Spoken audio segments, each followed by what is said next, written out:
very green. This is such green. It's actually weak. So the second of the evening in Perth, just looking around the forestry walls now. Evening in water.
Yes, it's full size. He finished making it. The one end you would do, it would scale the width, and it would pull the back, the other end of the hill. them, you'll be really slow. Give a sonic whistle. Well, you All really engines look at these drive. stories. Yeah.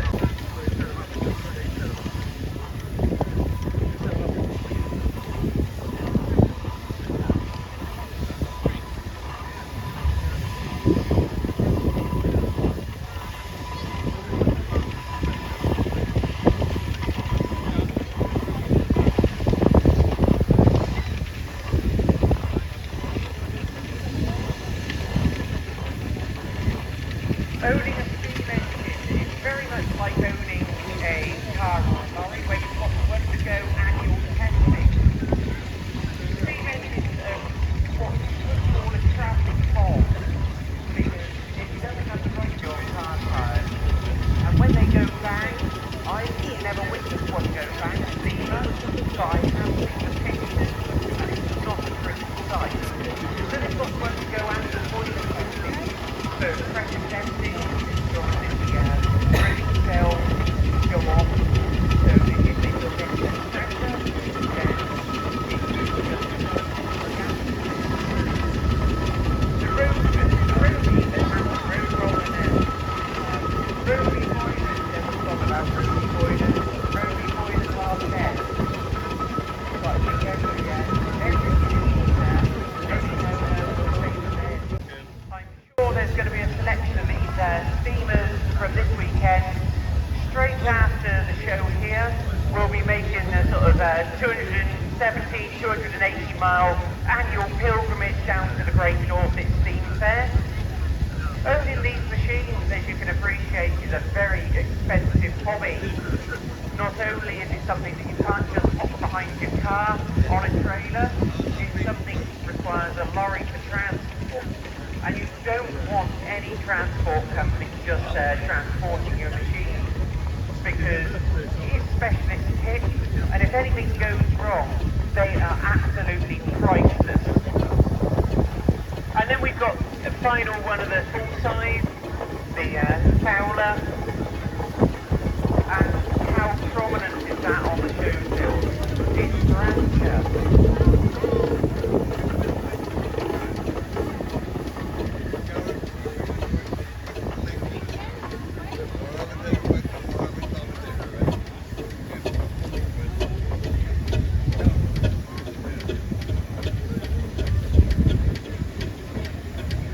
The big downside with owning steam, you require the fuel being predominantly coal. Our best production of coal in this country is from Wales, the Fossey mine. Unfortunately, the Fossey mine shut down probably just under a year ago now. They had this breakdown, and it wasn't cost effective because they only had a license for a few more months for extraction, which then in reality we're not getting any more Fossey coal. Some people say the best thing that comes out of Wales is the Severn Bridge. I totally disagree. I think the best thing that comes out of Wales is the coal. And I have been informed that there is a small supply of the Fossey sand still available. It's currently being extracted and coming out of Wales again.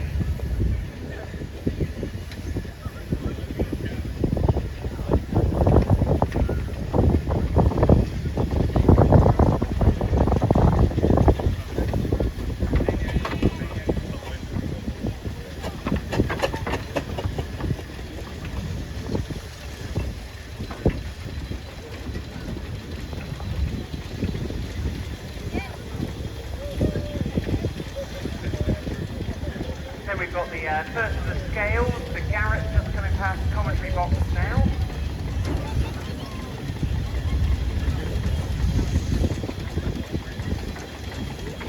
Followed by the first of the steam lorries at Sentinel.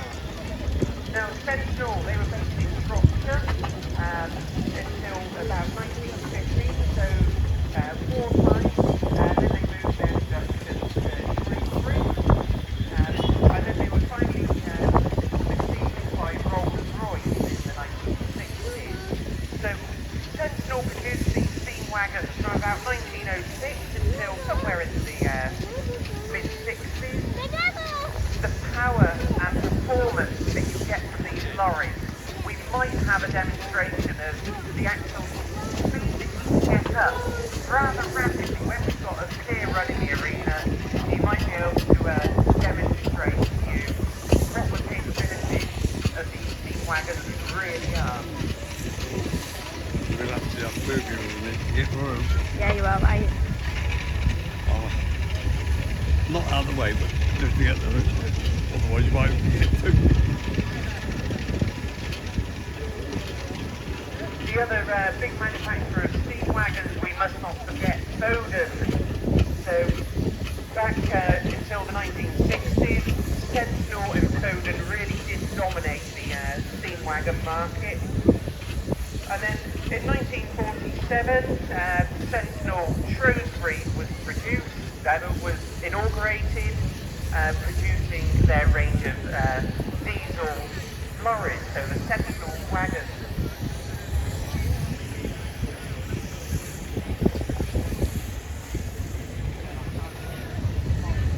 Another John Fowler engine, Dreadnought.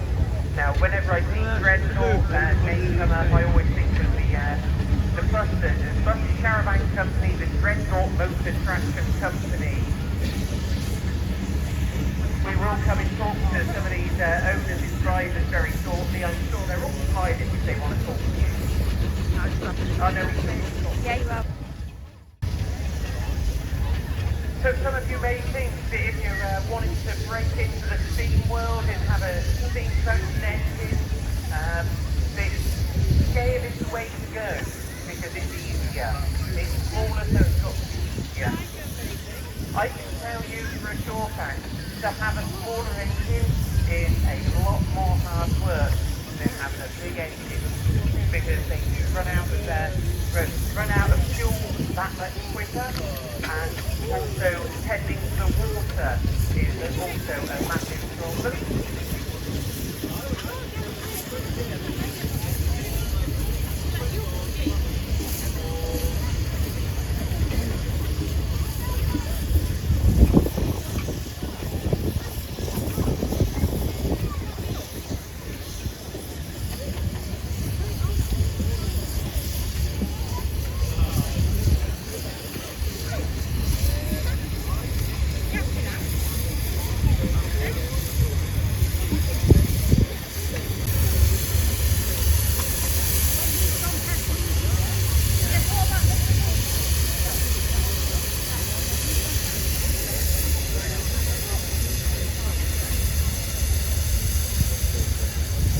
So I'm going to head on into the lineup now, and we'll have a chat with some of the owners. I don't know how the reception on the radio mic is going to go. Steam engines aren't quite like cars and lorries that run on petrol, because if you've got magneto on vehicles, quite often that interferes with the signal.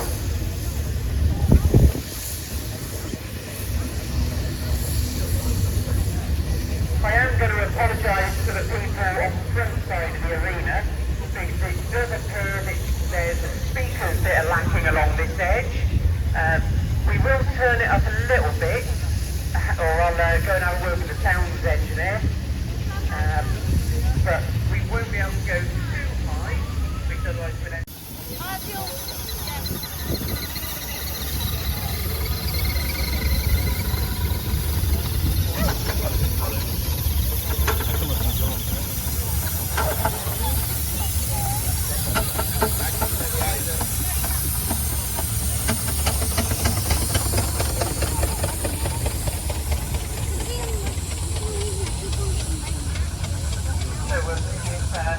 That's a little bit better over the front end of the arena. I will apologise for the people on the back end here. It's on a little bit on the loud side. There's a problem with the cabling on the other side of the speakers. Oh no, it's right.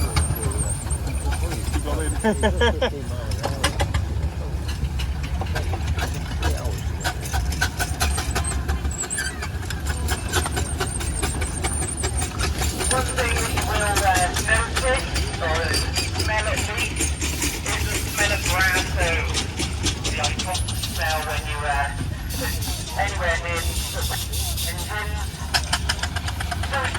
just now from this bottom gate.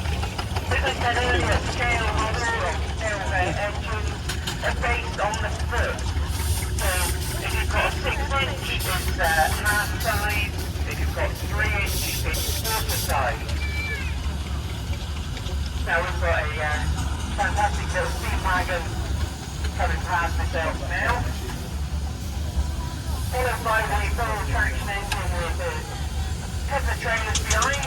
No doubt one's going to have a water tender in it. There we go. No, we'll leave the economy of this pretty good. So usually the visitors, the scales will always carry ordinary coal. They might have a full tender on site the engine, but usually carry in trailers. No scale mirrors. We've got duo mirrors now. Like that earlier, just because doesn't make them any easier to operate. If anything, they're silly. You've got rather fingers of a child, but the brain of an adult. And unfortunately, you think that the brain starts to get older.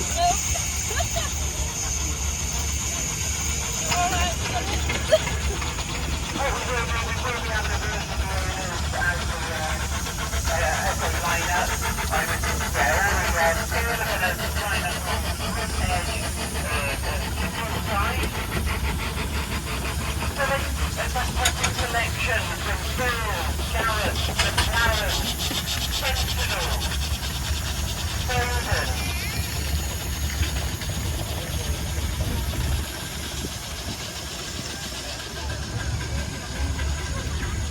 So again, the speed, there's predominantly I suppose, 3 types. You've got the single cylinder basic engine, which the steam just goes in one end of the piston, and it uses just the one, and it's expelled as an exhaust.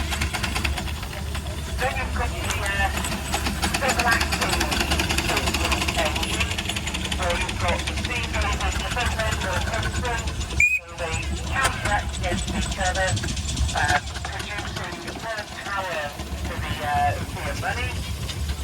And then you go move on to the compound engine, where the exhaust is steam, so the steam is otherwise going to atmosphere from the first cylinder, goes into a second cylinder, or possibly a third and third.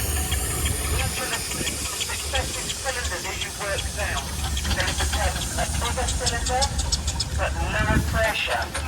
So what you're doing is a form of fuel economy, so that you get more bang for your buck, so to speak. Another fantastic sensor just going to pass me, and it looks like he's on breakdown 2 with the steam powered tractor.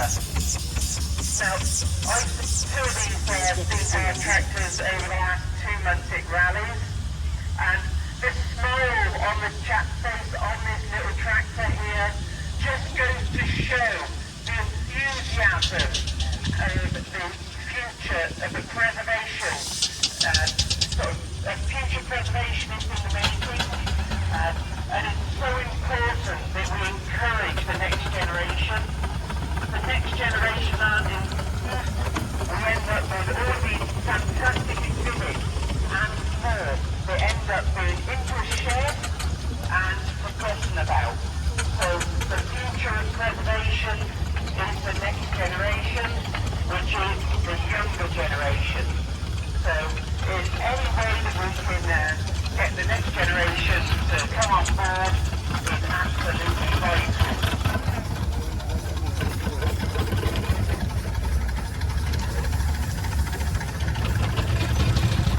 I am very aware that I'm going to be chasing if I'm not careful in terms of working your way along the line and having appreciated. Now, I'm hoping that I can find either a chap or a young lady who's first in the line up the showroom, who might be willing to tell you a little bit about it. He's smiling, so it's a good start. Our workplace, some of the last hour,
So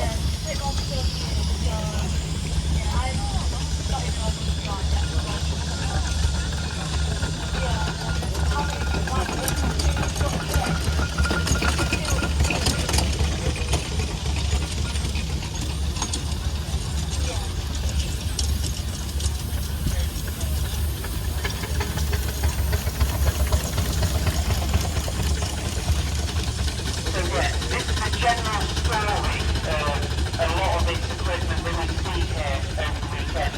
Things get